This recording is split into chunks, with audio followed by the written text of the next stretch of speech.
இந்த ஆடிப்புறம் அப்படின்னு சொன்னாலே நமக்கெல்லாம் நினைவுக்கு வருவது என்ன? ஆண்டாள் தாயார் தான் நினைவுக்கு வருவாங்க.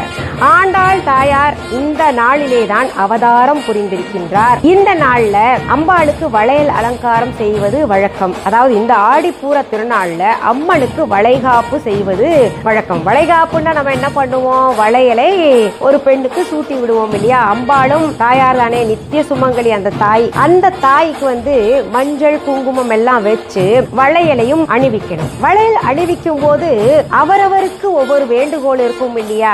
வேண்டுகோள்ல பலவிதமாக இருக்கு. எந்த வேண்டுதலாக இருந்தாலும் அம்பாளை இந்த ஆடி பூர திருநாள்ல மனமுருகி வேண்டிக்கிட்டு வீட்டுல அம்பாள் படம் அல்லது அம்பாள் சிலைக்கு வளையல் அணிவித்து கோவிலுக்கும் வளையலை கொண்டு போய் நம்ம கொடுத்தோம்னா நம்முடைய கஷ்டங்கள் எல்லாம் தீர்ந்து நம்ம என்ன வேண்டிக்கிறோமோ அது அனைத்தையும் கிடைக்க பெற்று நல்லபடியாக வாழ்வோம்.